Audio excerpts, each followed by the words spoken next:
Usher Raymond, 8 Grammys, one of the greatest R&B careers in history. A Super Bowl halftime show that reminded the entire world why nobody does it like him. He lived inside Diddy's house at 13 years old.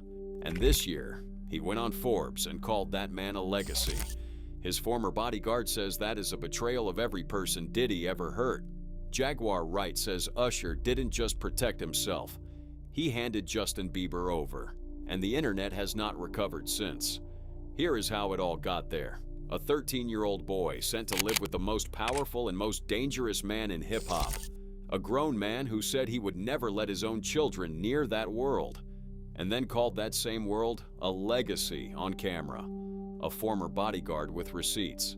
A fellow artist pointing the finger directly. And a Forbes interview that cracked the internet wide open. This is the story of how Usher's single word set off one of the most explosive conversations the music industry has seen in years. Let's get into it. In March of 2026, R&B icon Usher Raymond sat down with Forbes journalist Jabari Young for a segment of their series called The Enterprise Zone, a show that profiles major figures at the intersection of culture and business.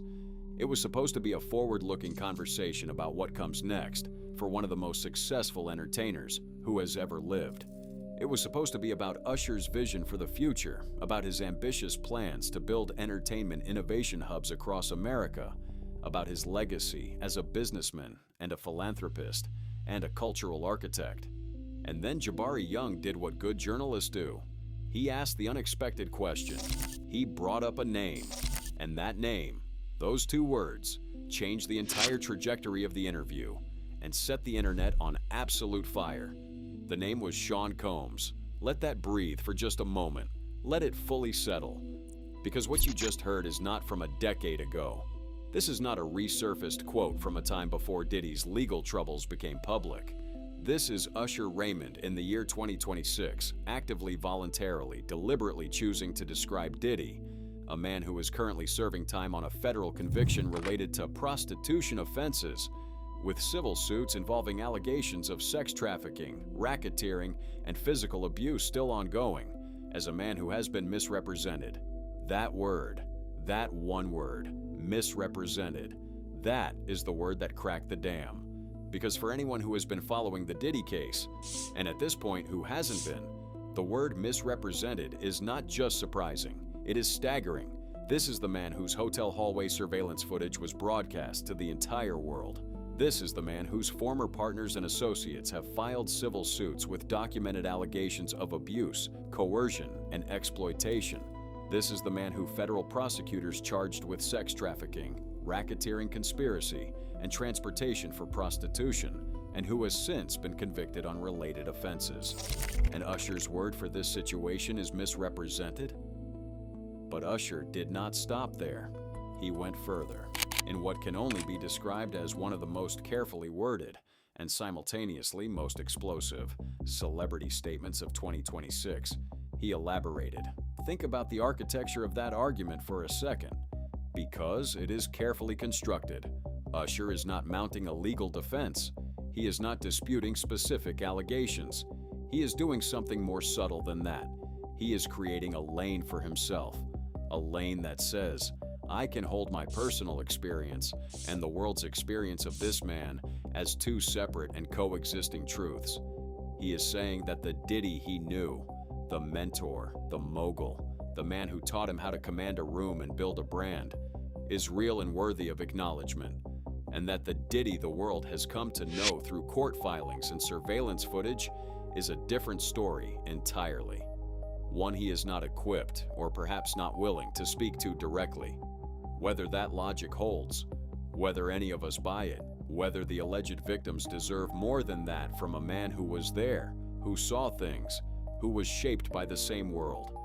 Those are the questions this interview has cracked wide open. Now here is what needs to be said in the name of intellectual fairness. Usher was not explicitly claiming the allegations against Diddy were false. He was framing everything through the lens of his personal experience, the specific, individual encounter between one teenage boy and one powerful music mogul, viewed from the vantage point of the adult that teenage boy became. He was not saying Diddy never did anything wrong. He was saying, in my experience with me specifically, this is not what I saw.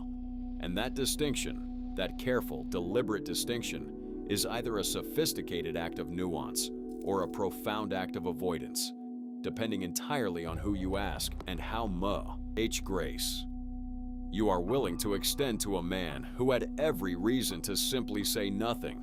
Whether that distinction is sufficient, whether it is enough, is precisely the question the internet spent the next 48 hours screaming about. Clips from the Forbes interview began spreading across Instagram Reels, TikTok, Facebook, and X almost immediately, with 30 to 60-second segments driving the story into trending territory on or around March 24th and 25th, 2026. Accounts like The Shade Room, Hollywood Unlocked, and The Jasmine Brand, with their combined tens of millions of followers, shared the clips and watched the comment sections explode in real time. Major outlets ran with the story almost simultaneously. Complex, BuzzFeed, Hot New Hip Hop, People Magazine, E! Online, US Magazine, Yahoo Entertainment, HuffPost, and international publications in Pakistan, India, and the UK all covered it within the same news cycle. YouTube reaction creators scrambled to get their takes recorded and posted before the conversation moved on. This was, by every measurable metric, one of the most significant celebrity moments of the month. But here is the thing that turned a controversy into an inferno. Here is what elevated this from "celebrity says something people disagree with" to "the internet cannot process what it just heard." It was not only what Usher said in 2026 that caused this reaction. It was the collision, the violent head-on collision between what he said in 2026 and what he had said years, even decades before. Because Usher has spoken about his time with Diddy before, multiple times, in detail. And some of what he said, sitting in different chairs in different years for different journalists, makes his 2026 legacy comments feel not just surprising, but genuinely shocking. To truly understand why the internet reacted the way it did to Usher's 2026 Forbes comments, you have to go back, not the beginning of Usher's music career, not the beginning of his first album, or his first hit, or his first Grammy. You have to go back further than that. You have to go back to 1993, 1994, to a period when Usher Raymond was not yet the king of R&B, or the Super Bowl headliner, or the Las Vegas residency legend. You have to go back to when he was a child who was sent by the adults in charge of his career to live in the house of one of the most powerful and, as we now know, one of the most dangerous men in the music industry. The story of how Usher ended up living with Diddy begins with LaFace Records co-founder L.A. Reid. Usher had been signed to LaFace at age 13 after an audition on Star Search in 1992. His voice was changing, puberty was in full effect, and Reid, always a businessman, always playing chess when other people were playing checkers, decided that what young Usher needed was not a vocal coach or more studio time.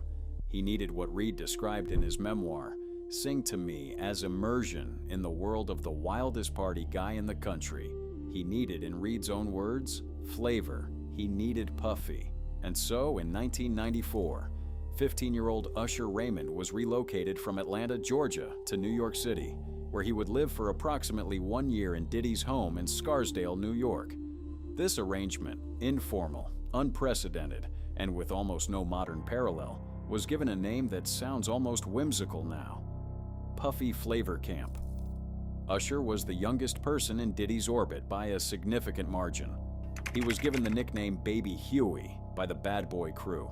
He had a tutor for his schoolwork, he received an allowance, and he had a front row seat to everything that went on behind those walls. In a 2004 Rolling Stone profile published during the promotional campaign for his landmark Confessions album, Usher spoke about Puffy Flavor Camp with a candor that was rare for a celebrity profile at the time. He described those years as the hardest days of my life. He spoke about learning independence in one of the world's most unforgiving cities, at an age when most boys his age were worrying about high school and weekend plans. And then he said something that has never fully left the internet, no matter how many news cycles pass over it. Now, these next two quotes come from a print interview, not a video, so they will need to be displayed as text cards on screen. But do not let that diminish their weight, because the weight is considerable. He said this about Diddy's specific influence on him. Puff introduced me to a totally different set of shit. Sex, specifically. Sex is so hot in the industry, man. And then he described the environment inside that house. There was always girls around. You'd open a door and see somebody doing it, or several people in a room having an orgy. You never knew what was going to happen. Read those words again. Sit with the specificity of them. This is not vague celebrity reminiscing. This is not, "It was a wild time." This is a detailed first-person account of what life looked like inside that house for a boy who was 15 years old. A boy who, by any legal and moral standard, should never have been placed in that environment in the first place. And the adults who put him there, the record label executives, the guardians, the people who were supposed to protect him, apparently decided that flavor and swagger were more important than the basic duty of care owed to a child. He was 15 years old, a 15-year-old boy, living in a house where, by his own candid description, stumbling upon an orgy was simply the risk of opening the wrong door. And the man who created that environment, the man who built that world and populated it with everything a teenage boy had no business encountering, is the same man that Usher, in 2026, chose to call a legacy. But the Rolling Stone interview was not the last time Usher spoke about this, because in 2016 he sat down with Howard Stern, one of the most probing, most unsparing, most detail-oriented interviewers in the history of American media. And he went even further. He confirmed the year. He confirmed the lifestyle. He confirmed that he was the only child in a house that was regularly visited by icons like the Notorious B.I.G., Lil' Kim, and Mary J. Blige. He acknowledged the adult activities, the late-night parties that stretched until 4 in the morning or later, the general atmosphere of a world that had no appropriate place for a 15-year-old boy. And then Howard Stern asked him the question that has become, in retrospect, the most important question of the entire interview. He asked Usher, "Would you send your own children to Puffy Flavor Camp?" Hell no. No hesitation, no diplomatic hedging, no, well, it depends on the circumstances. Just 2 words, immediate and unambiguous. Hell no. Now sit with that for a moment. Really sit with it. The same man who said in 2016, with absolute zero qualification certainty, that he would never expose his own children to the environment Diddy created, turned around in 2026 and described that same man as a legacy who had been misrepresented. And people noticed. People noticed immediately. And people were not okay with it. Because here is the thing about those 2 words, hell no, that makes them so uniquely devastating in this context. They are not the words of a man who was carefully neutral. They are not the words of a man who was diplomatically reserved. They are the words of a man who, when pushed by one of the most direct interviewers in radio history, revealed exactly how he felt about what he had experienced and what he had witnessed inside that house. No hesitation, no pause, no qualifier. And if that is how Usher truly felt, if hell no was his honest answer in 2016, then the question the internet is asking in 2026 is a simple one. What changed? What between that Howard Stern chair and that Forbes camera changed enough to turn hell no into legacy? But the story of Usher and Diddy's entanglement does not stop with Flavor Camp and magazine interviews, because there is another name in this story that has been making the rounds in a way that is making a lot of people deeply uncomfortable. That name is Justin Bieber. Usher discovered Justin Bieber as a young teenager and played a major role in launching his career, co-founding Raymond Braun Media Group, specifically to manage Bieber's early career, and became in many ways the adult figure closest to the young Canadian pop star during some of the most critical early years of his life. That makes what comes next particularly difficult to sit with. Singer Jaguar Wright claimed publicly that Usher, during the period when he had taken over as Bieber's manager and was serving in a guardianship capacity, gave Diddy temporary guardianship of Justin Bieber for a period of 48 hours. Wright alleged that Diddy had been attempting to access Bieber for some time prior, and that Bieber's previous management team had successfully kept Diddy at a distance.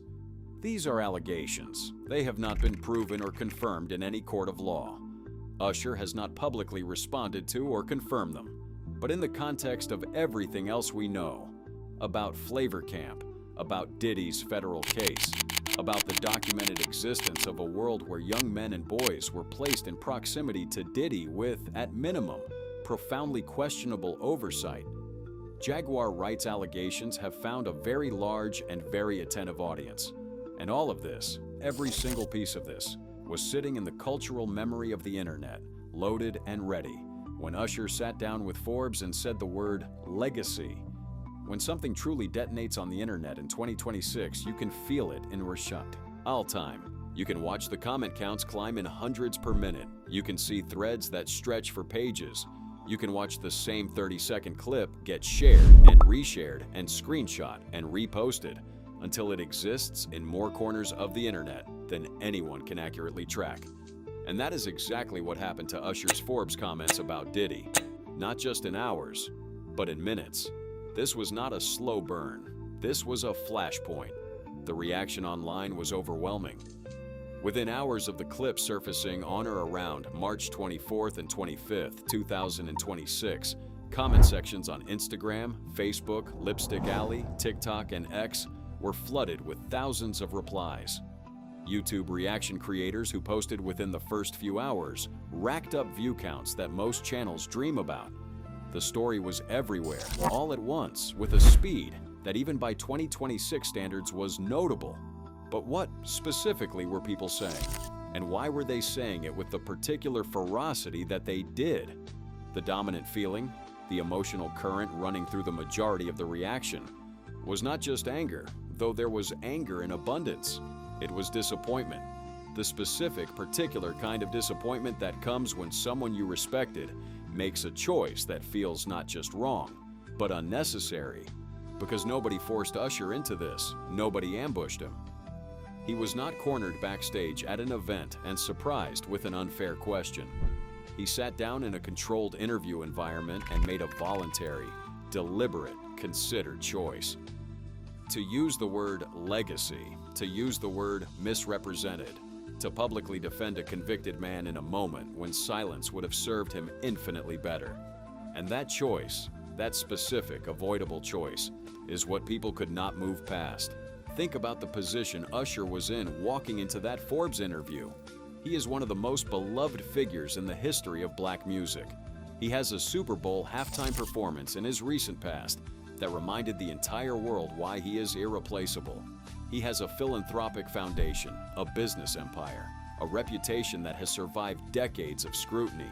He had absolutely nothing to gain from defending Diddy. Nothing. The safest, easiest, most professionally protective answer in that word association moment was a simple redirect. I'd rather not comment on that, or even a measured non-answer. Instead, he chose a word. He chose legacy. And then he elaborated on it, voluntarily, at length. And that is what made people's jaws drop, not just in shock, but in something closer to grief. Critics argued that calling Diddy's conviction and the surrounding allegations misrepresentation amounted to a form of implicit dismissal of the people who had come forward with their experiences.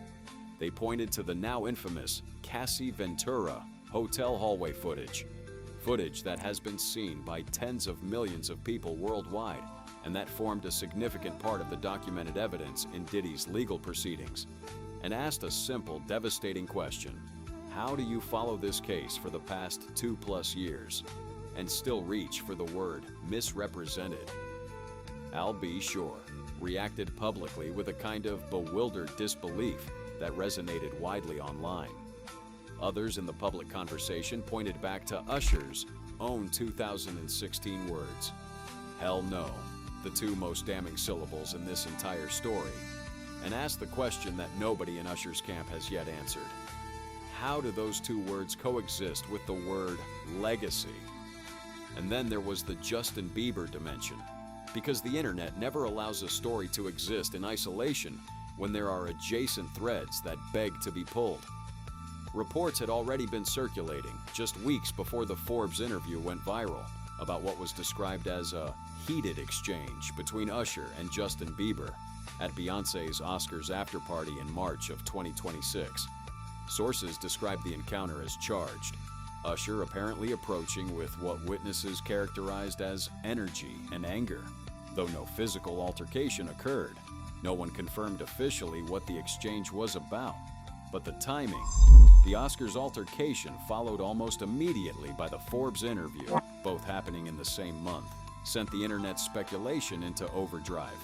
The connection between Usher, Bieber, and Diddy that Jaguar Wright had already put into the public conversation suddenly felt less like fringe social media theorizing and more like a thread worth pulling very, very hard. Now, it is important, genuinely important, to be precise about what we know versus what we don't. Usher has not been charged with any crime in connection with Diddy's case. The Bieber guardianship claim remains an allegation from a single source that has not been substantiated in a court of law, and Usher has not confirmed or denied it publicly. The Oscars exchange, reported by multiple sources, has not been officially explained by either party. What is confirmed, what exists in the documentary record, sourced from Usher's own interviews across multiple decades, is that a 15-year-old boy was placed in the care of one of the most powerful men in the music industry, in an environment that Usher himself described as one where orgies were behind closed doors, and adult excess was the ambient condition of daily life. What is confirmed is that that same boy, now a grown man, a father, a legend, looked into a camera in 2026 and called that environment's architect a legacy. Those two things are confirmed. Everything else we wait and watch. Media coverage of both the comments and the backlash was wide and sustained. Complex, BuzzFeed, Hot New Hip Hop, E! Online, People, US Magazine, Yahoo Entertainment, HuffPost, and international publications ran stories within the same news cycle, with headlines using words like sparks, strong reactions, defends, and backlash. No sweeping celebrity pile-on emerged right away. The entertainment industry, as always, moved carefully in these waters, but the weight of public reaction was loud enough to fill the space. As of March 25, 2026, Usher had issued no additional clarification or response to the backlash. No statement from his team, no follow-up interview, no clarifying social media post. The silence became its own kind of statement, and the internet read it accordingly.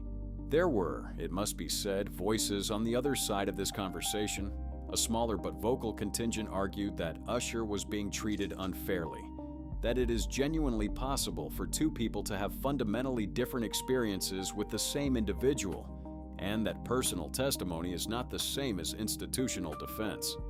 Some argued that the music industry's long, documented, and largely unchallenged history of exploitation rarely results in this level of public reckoning for anyone, and raised legitimate questions about selective scrutiny. Others pointed out that several of Usher's peers, artists who also worked closely with Diddy over the years, have said nothing at all, and that Usher, at least, was being honest about his specific experience rather than pretending Diddy never existed. In that reading, his comments are not a betrayal. They are an attempt, however imperfect, however poorly timed, at honesty. These are not trivial points. They deserve space in an honest conversation. But nuance in a moment when emotions are running at this temperature is a difficult argument to make at volume. And the loudest voices in this conversation were not asking for nuance. They were asking for accountability. They were asking for acknowledgement. And what they got instead was the word legacy, and a silence that has, as of this recording, shown no signs of breaking. Usher's professional legacy: over 100 million records sold worldwide, 8 Grammy Awards, one of the most iconic Super Bowl halftime shows in recent memory, and an entrepreneurial vision that includes building 500 entertainment innovation hubs across the country by 2050, remains intact. None of that is erased by one interview. None of it vanishes because of one word. But none of it answers the questions that word has raised either. Here is what this moment really is when you strip everything else away. It is a mirror. It is a mirror held up to an industry that has spent decades prioritizing protection over accountability, loyalty over truth, and legacy over reckoning. It is a mirror held up to all of us, fans, critics, commentators, who have spent years asking celebrities to be brave, to be honest, to say the hard thing even when it costs them something. And when Usher looked into that mirror in a Forbes studio in 2026, surrounded by all of this context, he made a choice. He chose legacy, and the world is still deciding what to do with that. Because the uncomfortable truth that this moment forces us to confront is not just about Usher, it is about what the music industry has always asked its survivors to do: to absorb the damage, to be grateful for the opportunity, to protect the machine that made them, even when the machine has been shown to have ground people up in the process. Usher is not the first person to make this choice. He will not be the last. But he made it louder than most, in a moment when the world was paying more attention than usual. And that is why this particular interview, this particular word, from this particular man, landed the way that it did. This story is not over. The Surviving Diddy documentary series is ongoing. Civil suits remain active. New information continues to surface. And whether Usher speaks again, whether his team issues a clarification, whether a new interview changes the framing, whether Bieber himself eventually breaks his silence on any of this, will determine what chapter comes next in a story that was already, before the Forbes interview, one of the most consequential in the recent history of American popular music.